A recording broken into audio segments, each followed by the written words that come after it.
तो हेलो मेरे प्यारे साथियों, कैसे हो आप लोग। उम्मीद करता हूं कि आप लोग स्वस्थ होंगे, मस्त होंगे और अपने आने वाले बोर्ड परीक्षा की तैयारी बेहतर तरीके से कर रहे होंगे।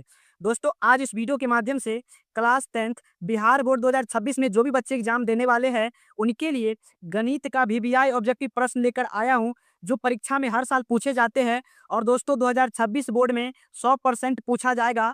तो दोस्तों, मैं उम्मीद करता हूं कि इस वीडियो के माध्यम से हम जो भी वीवीआई ऑब्जेक्टिव प्रश्न को बताएंगे उन्हें आप शुरू से देखिएगा और बनाने का प्रयास कीजिएगा।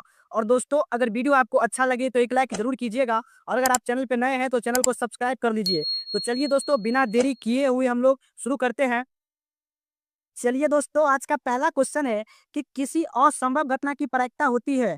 ध्यान दीजिए दोस्तों, काफी इंपॉर्टेंट प्रश्न है कि किसी असंभव घटना की प्रायिकता कितनी होती है। तो दोस्तों, आप लोग याद रखिएगा कि किसी भी असंभव घटना की प्रायिकता 0 होती है। तो इसका सही जवाब ऑप्शन ए है। और दोस्तों, ध्यान रखिएगा कि कभी भी आपसे निश्चित घटना की प्रायिकता पूछे, अगर आपसे कभी भी निश्चित घटना की प्रायिकता पूछे तो निश्चित घटना की प्रायिकता 1 होती है। तो दोस्तों, याद रखिएगा आप लोग की निश्चित घटना की प्रायिकता 1 होगी और असंभव घटना की प्रायिकता 0 होती है। चलिए, अगला सवाल है क्वेश्चन नंबर 2 कि बिंदु 4 कॉमा -3 किस चतुर्थांश में है। काफी इंपॉर्टेंट प्रश्न है दोस्तों और ऐसा प्रश्न हर साल पूछा जाता है कि बिंदु 4 कॉमा -3 किस चतुर्थांश में है। तो दोस्तों, इससे पहले आप लोग चतुर्थांश के बारे में समझ लीजिए कि चतुर्थांश क्या है। चलिए दोस्तों, आप लोग सबसे पहले चतुर्थांश के बारे में समझ लीजिए। तो दोस्तों, ये जो पार्ट है ये प्रथम चतुर्थांश में आता है और ये वाला जो पार्ट है ये द्वितीय चतुर्थांश में आता है और ये वाला पार्ट दोस्तों तृतीय चतुर्थांश में आता है और ये वाला पार्ट जो है दोस्तों चतुर्थ चतुर्थांश में आता है। तो दोस्तों, आप लोग यहाँ पे समझिए कि प्रथम में जो आएगा दोस्तों वह प्लस कमा प्लस आता है। याद रखिएगा दोस्तों कि प्रथम चतुर्थांश में दोस्तों प्लस कमा प्लस का चिन्ह आता है और दोस्तों द्वितीय चतुर्थांश में माइनस कमा प्लस आता है और दोस्तों तृतीय चतुर्थांश में माइनस कमा माइनस आता है और चतुर्थ चतुर्थांश में प्लस कमा माइनस आता है। आप लोग ध्यान रखिएगा, प्लस कमा माइनस आता है। तो दोस्तों, इस क्वेश्चन में देखिए कि 4 कमा -3, तो दोस्तों 4 है प्लस में और 3 है माइनस में। तो बताइए प्लस माइनस, तो बताइए दोस्तों प्लस माइनस किस चतुर्थांश में आता है। तो यह दोस्तों चतुर्थ में आता है। तो इसका सही जवाब ऑप्शन डी हो जाएगा। चलिए, अगला सवाल है क्वेश्चन नंबर 3 कि वृत्त के केंद्र पर बना कौन होगा। ध्यान दीजिए दोस्तों, वृत्त के केंद्र पर बना कौन होगा। तो दोस्तों, वृत्त के केंद्र पर कितना डिग्री का कोण बनता है। तो दोस्तों, वृत्त के केंद्र पर जो कितना डिग्री का कोण बनता है। तो दोस्तों 360 डिग्री का कोण बनता है। इसका सही जवाब ऑप्शन सी है। दोस्तों, आप लोग याद रखिएगा कि वृत्त के केंद्र पर 360 डिग्री का कोण बनता है। चलिए, अगला सवाल है क्वेश्चन नंबर 4 कि इतना का बहुलक होगा। बताइए दोस्तों, इनमें बहुलक क्या है। तो दोस्तों, आंकड़ा में जो सबसे ज्यादा बार आया होगा वही बहुलक होगा। तो दोस्तों, यहाँ पर अगर 5 देखें तो 1 बार, 2 बार, 3 बार, 4 बार आया है, जो कि इस आंकड़ा में सबसे ज्यादा बार आया है। तो दोस्तों, इसका बहुलक 5 हो जाएगा। इसका सही जवाब ऑप्शन सी हो जाएगा। चलिए, अगला सवाल है क्वेश्चन नंबर 5 कि एपी इतना का सार्वअंतर होगा। दोस्तों, आप लोग सार्वअंतर डी का फॉर्मूला पढ़े होंगे। सार्वअंतर का फॉर्मूला होता है दूसरा पद माइनस पहला पद। तो दोस्तों, इस एपी में आप लोग देखिए जो 4 है यह पहला पद है, तो यहाँ पे A1 4 हो जाएगा दोस्तों। और यहाँ पे जो 10 है ये दूसरा पद है। तो बताइए दूसरा पद कितना है, 10 है। तो दोस्तों, सार्वंतर निकालने के लिए हम लोग फॉर्मूला जानते हैं कि दूसरा पद माइनस पहला पद। तो दूसरा पद यहाँ पर 10 है और पहला पद यहाँ पर 4 है। तो बताइए दोस्तों, 10 में से 4 जाएगा तो 6। तो सार्वंतर कितना आ गया दोस्तों, 6। तो इसका सही जवाब ऑप्शन बी है। दोस्तों, इस वीडियो के माध्यम से हम जितने भी क्वेश्चंस कर रहे हैं वो 2026 बोर्ड के लिए काफी इंपॉर्टेंट है। तो आप लोग अंत तक जरूर देखिएगा। चलिए, अगला सवाल है क्वेश्चन नंबर 6 कि 1 + tan स्क्वायर थीटा बराबर है। दोस्तों, आप लोग ध्यान रखिएगा कि 1 + tan स्क्वायर थीटा का जो मान होता है वह सेक स्क्वायर थीटा होता है।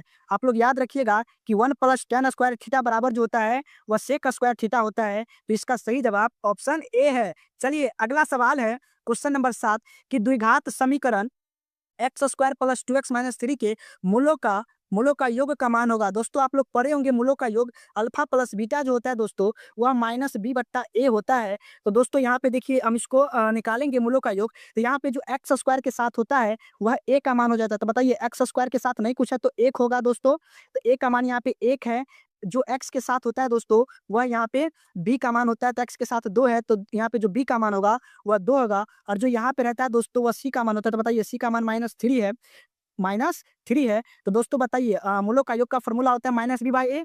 तो फॉर्मूला में क्या है, तो दोस्तों माइनस है तो माइनस, अब b का मान कितना है 2 है तो 2, और नीचे में कितना है दोस्तों a का मान कितना है 1, तो 1 रखेंगे। बताइए दोस्तों आप लोग -2/1, तो -2/1 जो है वह -2 हो जाएगा। तो इसका सही जवाब ऑप्शन ए है। चलिए अगला सवाल है क्वेश्चन नंबर 8 कि चरों को आरोही या अवरोही क्रम में रखने पर बीच वाले चर का मान कहलाएगा। बताइए दोस्तों अगर हम चर को बढ़ते क्रम या घटते क्रम में सजाते हैं और जो बीच वाला जो मान होता है दोस्तों वह क्या निकल के आता है, तो वह माध्यिका निकल के आता है। इसका सही जवाब ऑप्शन बी है। चलिए अगला सवाल है क्वेश्चन नंबर 9 कि √5 एक संख्या है। बताइए दोस्तों कि √5 एक अपरिमेय संख्या है, सॉरी परिमेय संख्या है कि अपरिमेय संख्या है कि पूर्णांक संख्या है कि प्राकृतिक संख्या है। तो दोस्तों √5 जो है वह अपरिमेय संख्या है, क्योंकि दोस्तों इसमें से जो है 5 बाहर नहीं निकल पाएगा, इसलिए ये क्या है दोस्तों अपरिमेय संख्या है। चलिए अगला सवाल है क्वेश्चन नंबर 10 कि निश्चित घटना की प्रायिकता होती है।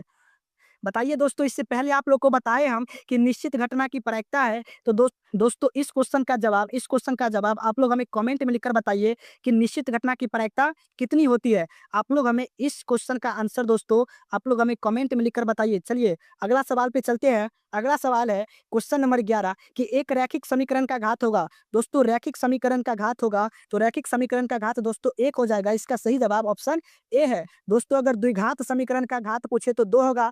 दोस्तों द्विघात समीकरण का घात अगर पूछे तो 2 हो जाएगा, द्विघात समीकरण का घात 2 होगा। और दोस्तों त्रिघात समीकरण का घात पूछे तो 3 होगा। लेकिन दोस्तों रैखिक का मतलब 1 होता है, तो रैखिक समीकरण का घात बोले तो 1 हो जाएगा। चलिए अगला सवाल है क्वेश्चन नंबर 12 कि tan π/2 का मान होगा। दोस्तों आप लोग याद रख लीजिएगा कि पाई का मान जो डिग्री में होता है दोस्तों वह 180 डिग्री होता है। तो यहाँ पे tan π/2 बताइए tan π/2, तो चलिए मान रखिएगा दोस्तों कि tan तो tan और इसके बाद पाई का मान 180/2 काटिएगा दोस्तों इसको तो 90 डिग्री आ जाएगा। तो आप लोग बताइए दोस्तों कि tan 90 डिग्री का मान क्या होता है, तो दोस्तों अपरिभाषित होता है। तो इसका सही जवाब ऑप्शन डी हो जाएगा। चलिए दोस्तों अगला सवाल है क्वेश्चन नंबर 13 कि दो परिमेय संख्या के बीच कितनी परिमेय संख्या हो सकती है। बताइए दोस्तों कि दो परिमेय संख्या के बीच कितनी परिमेय संख्या हो सकती है। तो दोस्तों आप लोग याद रख लीजिएगा कि दो परिमेय संख्या के बीच हम लोग अनंत परिमेय संख्या निकाल सकते हैं। तो इसका सही जवाब ऑप्शन डी है। चलिए अगला सवाल है दोस्तों कि किसी बारंबारता का बहुलक होता है। तो दोस्तों जो आंकड़ा में जो सबसे ज्यादा बार आएगा वही बहुलक होगा। मतलब इसका सही जवाब ऑप्शन सी है, जो अधिकतम बारंबारता मान जिसका जितना अधिकतम बारंबारता मान होगा, जो सबसे जिसका अधिक बारंबारता होगा वही बहुलक का मान होगा। इसका सही जवाब ऑप्शन सी है। चलिए अगला सवाल है क्वेश्चन नंबर 15 कि यदि ई कोई घटना हो तब प्रायिकता हाँ प्लस प्रायिकता ना का मान होगा। दोस्तों आप लोग याद रख लीजिएगा कि प्रायिकता हाँ प्लस प्रायिकता ना का जो मान होता है दोस्तों, इसे हम लोग बोलते हैं दोस्तों प्रायिकता हाँ और इसे बोलते हैं प्रायिकता ना। तो दोस्तों प्रायिकता हाँ प्लस प्रायिकता ना का जो मान होता है दोस्तों वह 1 के बराबर होता है। तो इसका सही जवाब ऑप्शन बी हो जाएगा। चलिए अगला सवाल है दोस्तों क्वेश्चन नंबर 16 कि द्विघात समीकरण 2x यहाँ पे स्क्वायर होगा दोस्तों, द्विघात समीकरण 2x² - 4x + 3 = 0 का विवेचक होगा। दोस्तों आप लोग विवेचक का फॉर्मूला पढ़े होंगे, d = b² - 4ac पढ़े होंगे दोस्तों। तो चलिए यहाँ पे जो x² के साथ होता है वह a का मान होता है। तो बताइए दोस्तों यहाँ पे a का मान कितना है, तो 2 है, और जो x के साथ होता है दोस्तों वह b का मान होता है। तो बताइए b का मान कितना है, तो माइनस में 4 है, और यहाँ पे जो होता है दोस्तों c का मान, तो बताइए c का मान कितना है, 3 है। अब मान रखिए दोस्तों, चलिए b का स्क्वायर, b है -4, तो चलिए -4 का स्क्वायर होगा -4 गुना a का मान कितना है दोस्तों, तो a का मान जो यहाँ पे है वो 2 है और c का मान 3 है। तो चलिए दोस्तों -4 का स्क्वायर कर लेंगे हम, तो -4 का स्क्वायर कितना होगा, तो -4 गुना -4 दोस्तों माइनस से माइनस कैंसिल हो जाएगा तो 16 आ जाएगा। चलिए यहाँ पे आ गया कितना 16 -4 दूना 8 8 त्रिक 24, चलिए गुना करके 24। अब बताइए दोस्तों कि हम लोग 24 में से 16 घटाएंगे तो कितना आ जाएगा दोस्तों, तो 8 होगा। और दोस्तों जिसमें से हम घटाए हैं वह क्या है, तो माइनस में है, तो माइनस में आंसर आ जाएगा। चलिए इसका सही जवाब ऑप्शन सी है। चलिए दोस्तों हम लोग अगला सवाल पे चलते हैं।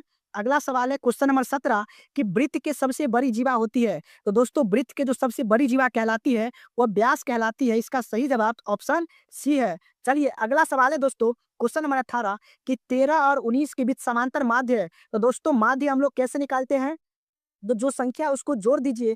चलिए हम दोनों संख्या को जोड़ के और 2 से डिवाइड कर देंगे। तो चलिए दोस्तों 13 और 19 को ऐड करेंगे तो कितना होगा? तो बताइए दोस्तों, 9 3 12 के 2, हाथ में 1 और 1 का 1 2 और 1 3, 32, 32 बाय 2, और जब इसको काटिएगा तो 16 आएगा दोस्तों। तो बताइए दोस्तों इसका माध्य जो है, इसका जो माध्य हम लोग समांतर जो माध्य निकाले दोस्तों कितना है? 16 है। तो इसका सही जवाब ऑप्शन बी है।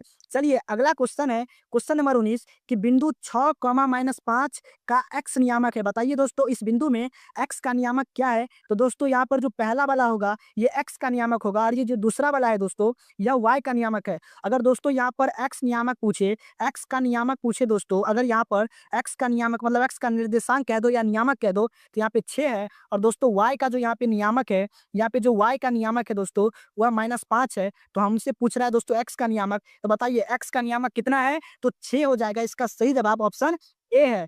चलिए दोस्तों अगला सवाल है, क्वेश्चन नंबर 20 कि निम्नलिखित में से कौन अभाज्य संख्या है? दोस्तों आप लोग जानते होंगे कि अभाज्य संख्या उस संख्या को कहते हैं जो 1 से कटे और अपने आप से कटे। तो दोस्तों चलिए देख लेते हैं कि अभाज्य संख्या कौन है। दोस्तों यहाँ पे जो 15 है यह 3 से भी कटता है, 5 से भी कटता है, तो यह नहीं होगा। दोस्तों यहाँ पर जो 23 है वह 1 से कटता और अपने आप से कटता है। इसका सही जवाब ऑप्शन बी हो जाएगा। दोस्तों यहाँ जो 23 है यह 1 से कटता और अपने आप से कटता है, तो यह अभाज्य संख्या हो जाएगा। चलिए अगला सवाल है, क्वेश्चन नंबर 21 कि समांतर श्रेणी 10, 7, 4 का 30वां पद है। तो बताइए दोस्तों 30वां पद निकालने के लिए हम लोग क्या लिखेंगे? तो ए 30 बराबर क्या होता है दोस्तों? ए प्लस 29 गुना डी।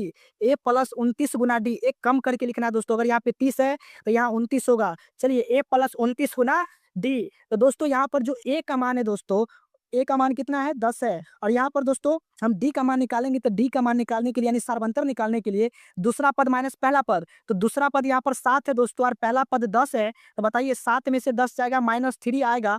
तो चलिए दोस्तों हम लोग मान रख देते हैं। ए का मान कितना है? तो 10 है, प्लस इसके बाद 29 है, तो 29 गुना डी। डी का मान कितना है दोस्तों? -3। चलिए 10 और प्लस, और इसको जब गुना कीजिएगा दोस्तों 29 को और 3 को, तो 9 या 27 के साथ हाथ में 2 2 या 6 2 8, 87 होगा। लेकिन दोस्तों यहाँ पे माइनस में, तो चलिए यहाँ पे कर देते हैं दोस्तों। तो 10 और प्लस माइनस जो हो जाएगा दोस्तों -87। तो बताइए 10 में से 87 जाएगा तो -77 आ जाएगा दोस्तों। इसका सही जवाब ऑप्शन सी हो जाएगा। चलिए दोस्तों अगला सवाल है, क्वेश्चन नंबर 22 कि बिंदु 6, -5 का भुज है। दोस्तों यहाँ पर जो बिंदु 6, -5 है इसमें भुज का मान पूछ रहा है। तो दोस्तों जो पहला जो होगा यह भुज का मान देगा, ये जो पहला वाला होगा दोस्तों यह भुज का मान देगा, और यह जो दूसरा वाला है दोस्तों यह कोटि हो जाएगा। तो दोस्तों अगर यहाँ पर बात किया जाए तो भुज कितना है? तो दोस्तों भुज यहाँ पर 6 हो जाएगा। लेकिन अगर इसी में आपको कोटि पूछता दोस्तों कि इसमें कोटि कितना है, तो कोटि इसमें हो जाएगा दोस्तों -5। चलिए यहाँ पे जो इस बिंदु का जो भुज है दोस्तों वह 6 है, तो इसका सही जवाब ऑप्शन ए है। चलिए दोस्तों अगला सवाल है, क्वेश्चन नंबर 23 कि 2 लगातार संख्याओं का मौसा है। बताइए दोस्तों कि 2 लगातार संख्या का मौसा कितना होता है? तो दोस्तों इसका सही जवाब ऑप्शन बी हो जाएगा कि 2 लगातार संख्या का मौसा 1 होता है। चलिए अगला सवाल है, क्वेश्चन नंबर 24 कि रैखिक बहुपद के शून्यक की संख्या होती है। बताइए दोस्तों रैखिक बहुपद के शून्यक की संख्या कितनी होती है? तो दोस्तों रैखिक बहुपद के शून्यक की संख्या 1 होती है। इसका सही जवाब ऑप्शन बी है। और दोस्तों द्विघात बहुपद में शून्य की संख्या अगर पूछे दोस्तों, अगर द्विघात बहुपद में अगर पूछे शून्य की संख्या तो 2 हो जाएगा। अगर दोस्तों त्रिघात में पूछे, त्रिघात में अगर पूछे बहुपद की संख्या तो शून्य की संख्या तो 3 हो जाएगा। लेकिन रैखिक बहुपद, रैखिक का मतलब 1 होता है, तो दोस्तों रैखिक बहुपद में जो शून्य की संख्या होगा वह 1 हो जाएगा। चलिए दोस्तों अगला सवाल है, क्वेश्चन नंबर 25 कि 625 के अभाज्य गुणनखंड में 5 का घात होगा। बताइए दोस्तों 625 के अभाज्य गुणनखंड में 5 का घात कितना है? तो ये जानने के लिए हम लोग सबसे पहले 625 का अभाज्य गुणनखंड कर लेंगे। दोस्तों यहाँ 5 से लगाएंगे 125 बार में जाएगा, फिर 5 से लगाएंगे 25 बार में जाएगा, फिर 5 से लगाएंगे दोस्तों तो 5 बार में जाएगा, और फिर 5 से लगाएंगे दोस्तों तो 1 बार में जाएगा। बताइए दोस्तों यहाँ गुणनफल के रूप में 5 कितनी बार आया है? 1 बार, 2 बार, 3 बार, 4 बार। तो 5 का घात कितना हो जाएगा दोस्तों? 4। इसका सही जवाब ऑप्शन ए हो जाएगा। चलिए दोस्तों इसी क्वेश्चन के साथ हम आज की इस वीडियो को यहीं पे समाप्त करते हैं। तो दोस्तों मैं उम्मीद करता हूँ कि इस वीडियो के माध्यम से हम जो मैथ का वीवीआई ऑब्जेक्टिव प्रश्न बताए हैं उन्हें आप अच्छे से याद कर लीजिएगा, और अपने आने वाले बोर्ड में जो ऑब्जेक्टिव पूछे जाएंगे उन्हें आप अच्छे से बना पाइएगा। और दोस्तों अगर वीडियो आपको अच्छा लगा है तो एक लाइक जरूर कीजिए। और दोस्तों अगर आप चैनल पे नए हैं तो चैनल को सब्सक्राइब करके बेल आइकन कॉल पे प्रेस कर लीजिए, क्योंकि दोस्तों इस चैनल के माध्यम से आपको हर रोज क्लास 10th के इंपॉर्टेंट क्वेश्चन मिलता रहेगा, जो आपके होने वाले 2026 बोर्ड एग्जाम के लिए काफी इंपॉर्टेंट होगा। तो चलिए दोस्तों, मिलते हैं हम लोग नेक्स्ट वीडियो में। तब तक के लिए थैंक यू। जय हिंद, जय भारत।